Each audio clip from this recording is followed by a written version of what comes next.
Training करके NPS से जो हमारा फेज़ 2 करके एक छोटा प्रोग्राम होता है, उसके बाद मैं घर गया था। घर पे उस समय पे मेरे को किसी का फ़ोन कॉल आया है कि यार अपनी लिस्ट में एक आदमी है जिसका मालेगांव हुआ है। और हमने जो पहले सुना था कि मालेगांव किस प्रकार की एक जगह है, उसकी कई बार हमको रील्स भी दिखाई गई थी कि इतने राइट हुए थे, इतने बॉम्ब ब्लास्ट हुए थे। उसने ये नहीं बताया कि किस आदमी का नाम है, पर कहीं ना कहीं उस रात में मेरे को लगा कि ये पक्का मेरा ही नंबर लगा। मैंने रात में गूगल किया और सबसे अच्छी बात ये पता लगी कि मालेगांव नासिक में, तो नासिक जाने का मौका मिलेगा, नासिक में ही रहेंगे। पर उसके बाद पता लगा कि ये तो नासिक से 150 किलोमीटर 100 किलोमीटर दूर है, तो मालेगांव ही रहना पड़ेगा। और डीवाईएसपी मालेगांव सिटी को मालेगांव सिटी छोड़ने की कभी इजाज़त नहीं मिलती और उसको कभी छुट्टी नहीं मिलती, ये मुझे बिल्कुल पता नहीं था। फिर भी कुछ मन बनाए। तब उस टाइम पे मेरे जो 2 क्लोज बैचमेट्स थे, चालीसगांव एसडीपीओ बना था, एक धुलिया सिटी एसडीपीओ बना था। हम तीनों ने हिम्मत जुटाई और मुंबई से निकले, तो नासिक तक हम सब ने एक साथ ट्रैवल किया। उसके बाद हम अलग अलग डायरेक्शन में हो गए। मैं नासिक HQ ऑफिस गया, तब उस टाइम पे एसपी सचिन पाटिल सर थे। सर के लिए कुछ टाइम वेट किया, सर आए। सर ने मेरे को आने के बाद बोला कि तुम्हारा बहुत ही अच्छा SDPO सब डिवीज़न है, एक अच्छी अपॉर्चुनिटी तेरे को मिली है, जाके वहाँ पे अच्छा काम करो। उन्होंने मेरे को एक ओवरव्यू दिया, छोटा ओवरव्यू। 5 पुलिस स्टेशन है तुम्हारे पास में और प्रत्येक पुलिस स्टेशन में क्या क्या प्रॉब्लम है, छोटा सा उन्होंने इंट्रोडक्शन देके हमको मेरे को वहाँ से अलविदा किया। फिर मैं मालेगांव के लिए निकला। शाम का कुछ टाइम था, रात तक आया मैं। अराउंड मेरे को लगता है 20 अक्टूबर 2022 होगा, 20 अक्टूबर 2022, 19 को शायद ऑर्डर आया था, 20 को मैं यहाँ पे पहुँचा था। रात में आया तो 5 लोग मेरा वेट कर रहे थे। 5 लोग में से एक सुधीर था, एक प्रीति सावंत जी मैडम थी और 3 डिफरेंट जो PI थे, उन्होंने मेरा स्वागत किया। और एक छोटी सी हमने मीटिंग SDPO ऑफिस में करी। आपको मैं सच में बताऊं तो उस टाइम पे पता नहीं रहता कि क्या बोला जाए। ये ऐसे लोग हैं जिनका 20-20, 25-25 साल का पुलिसिंग में एक्सपीरियंस है, और यहाँ पे 3 महीने का एक पुलिस स्टेशन का इंचार्ज रहा हूँ मैं, हवेली पुलिस स्टेशन पुणे में। मैंने वहाँ पे किस प्रकार का काम किया, किस प्रकार की लर्निंग थी, वो मैटर नहीं करता। ये एक अलग डिफरेंट बॉल गेम है। और मालेगांव सिटी मतलब सबका उस पर किसी न किसी प्रकार से ध्यान रहता है, DG ऑफिस में, मंत्रालय में, मुंबई में। तो किस प्रकार से इस चीज़ को हैंडल किया जाए, ये उस टाइम पे काफ़ी एक शौक मेरे को उस टाइम पे लगा। मुझे नहीं लगता उस मीटिंग में मैंने कुछ बोला होगा, सिर्फ इनके नाम पूछे होंगे और कौन सा पुलिस स्टेशन है, और बोला होगा कि मैं कल मिलता हूँ। रात को मैं गया, मैं बोला ये तो गड़बड़ लग रही है, भारी गड़बड़ लग रही है, कुछ ना कुछ तो सेटअप हो गया हूँ मैं, यहाँ पे काय तरी मेरा कांड हो, ऐसा मला मी केला। मैंने यहाँ पे additional SP Harsh Poddar sir रहे थे, मैंने उनको फ़ोन लगाया। उस टाइम पे सर USA में थे और हमारी रात मतलब उनका दिन था, तो सौभाग्य से उनका फ़ोन भी कनेक्ट हो गया। सर ने मेरे को कुछ छोटे मोटे पॉइंटर्स दिए जो कि इंटेंसली मेरे लिए मदद वाले थे, पर जो सर की एक्सपीरियंसेस थी एडिशनल SP लेवल पे, सर ने उस प्रकार से पॉइंट दिए। उस प्रकार हमने गाड़ी मैंने शुरू करी अपनी छोटी छोटी करके। मुफ्ती साहब का मेरे को याद है बहुत बड़ा आंदोलन था अगले दिन। फिर मैं क्लीन बोल्ड हो गया था कि क्या करूं यहाँ पे।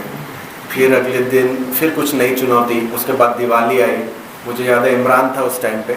इमरान ने 10 दिन की छुट्टी मांगी थी और मैंने जो छुट्टी मांगी थी वो तो कैंसिल, किसी प्रकार की तुमको छुट्टी नहीं मिलेगी। इमरान को मैंने 10 दिन की छुट्टी दे दी।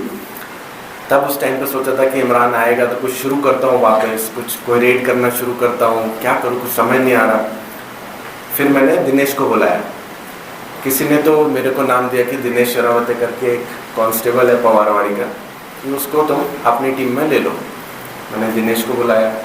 दिनेश बोला सर मैं काम नहीं करता, मेरे को पुलिस स्टेशन छोड़ दो, मैं बड़े ऑफिसर के लिए काम नहीं करता, बड़े ऑफिसर के अलग प्रॉब्लम्स रहते हैं। मैं बोला यहाँ कोई प्रॉब्लम नहीं है, तो काम कर, अच्छा काम कर, बस उतना ही तेरे से अपेक्षा है। बस कहीं वहीं से एक गाड़ी शुरू हुई। इमरान वापस आया। इमरान वापस आने पे दिनेश ने पहले स्टार्टिंग में शुरू किया। मेरे पास एक उस टाइम पे रीडर होता था शैलेश, उसी टाइम पे सचिन पाटिल सर की बदली हुई, उमाप सर आए। उमाप सर के आने पे एक पॉजिटिविटी की लहर जो थी वो गांव में ज़रूर फैली, क्योंकि सर का एक टेम्परामेंट था जो कि सबको बहुत पसंद आया था। उसी टाइम पे भारती सर आए थे। हम एकदम नई टीम थी और एकदम नए एक्सपेरिमेंट करने के लिए हम सब लोग रेडी हो गए थे। और उसी एक्सपेरिमेंट के दौर में वो रात को जो मैंने निकलना शुरू किया था, एक बस इसी चाहत से किया था कि यार क्या ये लोग मेरे से डरेंगे क्या, क्योंकि कोई पहले दिन तो नहीं डर रहा था मेरे को। मैं मिलन होटल पे जाके खड़ा हुआ पहले दिन, वहाँ पे गाड़ी अपनी लगाई, खड़ा हुआ, एक आदमी ने दुकान बंद नहीं करी। तुम रहोगे एसडीपीओ अपने, हम नहीं बंद करेंगे। मेरे को लगा कि थोड़ा सा यहाँ पे ट्यूनिंग चेंज करके ये चीज़ की इन्फोर्समेंट करवानी पड़ेगी। उसका एक मेजर कारण उस पॉइंट ऑफ टाइम पे ये था कि एनालिसिस जब मैंने किया क्राइम्स का, तो रात में क्राइम की जो इंटेंसिटी थी वो बहुत ज़्यादा थी। मैं आपको बताऊं, आप लोग शायद भूल गए होंगे या मालूम नहीं, रात में कटर लगाते थे, वो मोबाइल फ़ोन चुराते थे, वॉलेट चुराते थे, और आम होता था, हर रोज़ एक दो इंसिडेंट आते ही आते थे। और पवारवाड़ी में तो it was a big nuisance. Cutter लगाना, मारना, कोई भी किसी भी प्रकार का नशा किया हुआ था वो मारता था और आगे की कहानी शुरू हो जाती थी। फिर कोई किसी के पीछे जाता था, वो देखता था उसको कि वो तो रेस्टोरेंट पे बैठा है, 1 बजे 2 बजे वो रेस्टोरेंट फोड़ देने का, पूरा रेस्टोरेंट ख़त्म कर देने का। सो देयरफॉर मेरे को इस चीज़ के रियलाइजेशन हुई कि ये इंटेंसिटी जो रात को है, इसको मेरे को किसी न किसी तरीके बंद करना पड़ेगा। उस टाइम पे पीआई जो लोग थे मेरे पास में थे, सभी एक अच्छी टीम मेरे को मिली थी, पर होता क्या है कि लैक ऑफ एक्सपीरियंस रहता है ऑफिसर का, और वो आते हैं तो सभी को शक की नज़र से देखता है कि ये मेरी बात नहीं मान रहा, ये मेरी बात के आगे जा रहा है, ये शायद कुछ अलग सोच रहा होगा। तो उस प्रकार से मेरा गुस्सा भी बहुत ज़्यादा उस टाइम पे रहता था। पर उस गुस्से का एक फ़ायदा ऐसा हुआ कि जो उनके मन में एक धारणा थी कि मालेगांव रात को बंद नहीं हो सकता, वो कहीं ना कहीं वो चेंज होने लगी, और इतनी चेंज होने लगी। और इसमें मैं मुफ्ती साहब को भी प्रशंसा करता हूँ कि उन्होंने जामा मस्जिद से ऐलान भी किया था कि रात में दुकानें बंद करो, एक एसडीपीओ है वो बंद कर रहा है तो आप उसकी मदद करो। तो इस प्रकार से हमने वो चीज़ को शुरुआत करी। सिंपली एक यही कारण था कि लोग जो रिकामे हैं वो रात में घूमे मत, और वो कटर की घटनाएं कम हो, और लोगों को परेशानी कम हो, और जो रेस्टोरेंट फूट रहे हैं वो भी बंद हो। सिर्फ इसी हेतु से आगे मैंने प्रोसीड किया। उस टाइम पे मैं आपको बताऊं तो मैं बहुत लकी था कि ये सब जो मैं एक्सपेरिमेंट कर रहा था, किसी को भी जाता था लाठी से मारना, हाथ से मारना, गाली गलौज करना, ये जो भी एक तरीका था, उससे कुछ एक लॉ एंड ऑर्डर नहीं हुआ। अगर हुआ तो भारती सर ने और उमाप सर ने उसको टाइम पे हैंडल किया और मेरे को दिखाया कि ये सब चीज़ें हम बैकग्राउंड से हैंडल कर रहे हैं, तो आगे बढ़े। तो उस चीज़ से जो कॉन्फिडेंस मेरे को आया, उससे मैंने नेक्स्ट अपना जो भी एक्सपेरिमेंट था मन में वो चालू किया। वो जो नेक्स्ट एक्सपेरिमेंट था, और जिसके लिए बहुत सारे लोग मेरे को बोलते भी हैं कि सर आपने वो वाला मोड जो था वो छोड़ दिया आपने और दूसरा मोड पकड़ लिया, उसका एक सिंपल ये कारण है कि डंडा मारना और लोगों को पिटाई करनी ये एक सस्टेनेबल सोल्यूशन नहीं है पुलिसिंग का। आज मैं यहाँ पे हूँ, मैं डंडा मार रहा हूँ, मैं लाठी मार रहा हूँ, मैं गाली गलौज कर रहा हूँ, ये मैं कर रहा हूँ। कल मैं बदल के यहाँ पे चला गया तो कोई नया ऑफिसर आएगा, वो सेम टेम्परामेंट का नहीं होगा। तो ये कोई सस्टेनेबल सोल्यूशन नहीं है पुलिसिंग का। इसको सस्टेनेबल बनाने के लिए मतलब अगर मैं हूँ यहाँ पे, मेरे बाद दर्शन है, दर्शन के बाद सूरज है, सूरज के बाद कोई भी आए, वो उस चीज़ को और आगे बढ़ा सके, तो मेरे को कुछ ऐसी चीज़ ढूंढनी पड़ेगी। इसी चीज़ का डिस्कशन मैं दुलिया सिटी का जो मेरा बैचमेट था ऋषिकेश, उसके साथ कर रहा था। तो वो मैंने बोला तू उधर क्या कर रहा है? बोला मैं भी तेरी तरह डंडे मार रहा हूँ। तो बोले तू भी डंडे मार रहा है? तो अपने को तो ट्रेनिंग कुछ और मिली है। हाँ यार, सच बात तो तू सही कह रहा है। अपने को वहाँ पे पढ़ाई लिखाई करवाई गई है, अपने को वहाँ पे स्पेशल एक्ट पढ़ाए गए हैं, अपने को वहाँ पे हमारी क्या क्या पावर्स है उस सब के बारे में जानने करा गया, तो हम वो तो यूटिलाइज कर ही नहीं रहे। उसी दौर में हमने फर्स्ट टाइम कुत्ता गोली के ऊपर NDPS लगाने की शुरुआत करी। ये एक सस्टेनेबल सोल्यूशन था, और ये इसलिए मैंने चेंज किया कि आज अगर मैं चला जाऊँ, दर्शन चला जाए, सूरज चला जाए, तो कुत्ता गोली अगर पकड़ी गई तो उसके ऊपर NDPS एक्ट लगेगा ही लगेगा। ये एक सालों साल जनरेशन टू जनरेशन एक सोल्यूशन है एक प्रॉब्लम का, जो कि डंडे से आगे, गाली गलौज से आगे और मार पिटाई से आगे। वैसे ही मैंने आगे और बढ़ाते हुए जब एनडीपीएस का मैंने सक्सेस देखा कि हम पकड़ना शुरुआत किए, और आपको याद होगा उस टाइम पे मैं और सुधीर पाटिल खूब फॉर्म में थे, कभी भी पकड़ते थे और न्यूज़ कॉन्फ्रेंस लेते थे, रेगुलर रूटीनली हमारा काम लोगों के सामने आता था और लोगों ने खूब सराहना करी।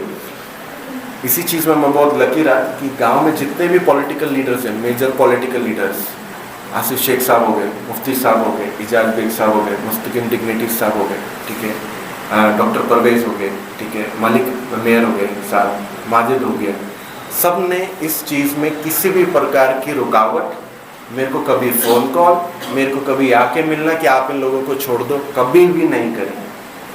इतने clean political leaders Malegaon city को आज मिले, आप उनके बारे में किसी भी प्रकार का एलिगेशन लगा सकते हैं, पर मैं आपको गुरबानी पे हाथ रख के बोलता हूँ, इन्होंने नहीं किया। ये मेरे लिए बहुत ही सक्सेसफुल चीज़ थी कि ये लोगों ने मेरे को सपोर्ट दिया साइड से।